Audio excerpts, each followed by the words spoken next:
Сөз көрдүм. Үлкен бір жерге барып окуудун кажети жок. Сүйінбаймен қатаған, ай сүйінбаймен қатаған, күнің жырдың атаған.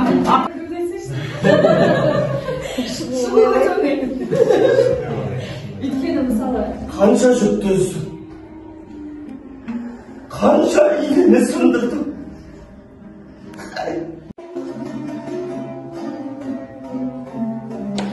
Театр тарихына тоқталар болсақ, қазақ театрының тарихы 20 ғасырдың 14-15 жылдарында басталды.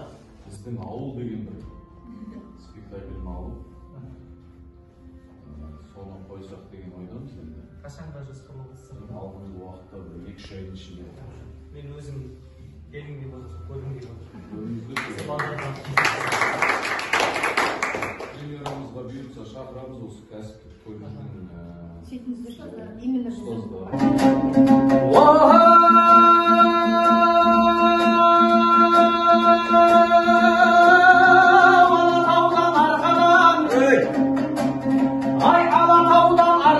Ақындарым келіпсің, тілдеріңнен балтанған жақындарым келіпсің, ертеседен ілесің, бас қосқалы келіпсің, жүрген жері жыртылған, сен тереңге көріксің, шаршың опта төгілген, сөздеріңді сағындым, көпі жылы көрінген, өздеріңді сағындым, алтынында көрінген, қолыңды алып көріскен, сәлемі осы жаныммен. ол қиынға соқты. Қалай күрілесіз? Өйткені мысалы әркімнің характері, әркімнің табиғаты әртүрлі ғой. Мысалы бір адамда бір томағы тұйық, көп сөйлей бермейтін адам болуы мүмкін да, ал біреу сықылдап, жан-жақта кетіп барады, біреудің балқасын, біреудің кетпенін алып кететін адамдар болады да. Бірақ қорған болатын дүниеде. Енді ол пистолеттің жоқтығы менің кінәм болып тұр ана жерде. Сонымен сахнада ойнап жүрміз. Сахнаның сыртында жаңағы кіріп шығып жүретін бір рөлде ойнайтын қызымыз бар. Соғысқа қараймыз. Енді сахна айналмалы ғой, теріс қарап сөйлейтін жерлері болады, халыққа қарап тұратын жерлері болады. Сон барлығымыз қолымыздан келгенше, енді көбісі білмейді. Мен қараймын, пистолет жоқ. Сен ойнап келе жатамыз да, теріс қарайсың, аға пистолет жоқ, аға пистолет жоқ. Қайтарып, болмағандай алдыға қараймыз да, ағарай ойынымызды жалғастырамыз. Содан жаңағы ағамыздың екеуміздің қатар кеп қалатын жеріміз бар осылай. И осы ағамның артына қаратай тығылғанда жаңағы сахнаның сыртында тұрғанымыз, пистолет таппай, пистолет жаңағы көрсетіп жатыр.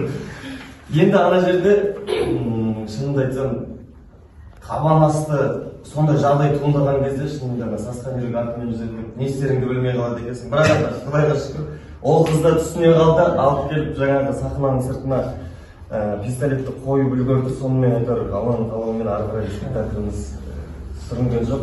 Қорқып кетпесе болады ғой ма?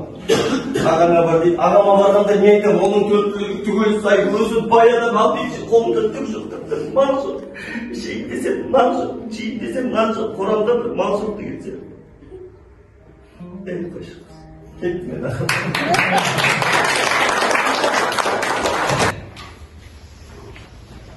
Жерді айтсам, топырақ жылайды. Желді айтсам, жапырақ жылайды. Елді айтсам, қазанат жылайды. Ерді айтсам, азамат жылайды. Сөзді айтсам, ақындар жылайды. Езді айтсам, батырлар жылайды. Ұлтты айтсам, арыстар жылайды. Рухты айтсам, намыстар жылайды. Көрді айтсам, күрегің жылайды. Соңырды айтсам, жүрегің жылайды. Жылайды. Жылайды. Бәрі жылайды. Тек жылатып алыңдаршы. Жүректің ішінде Құдай.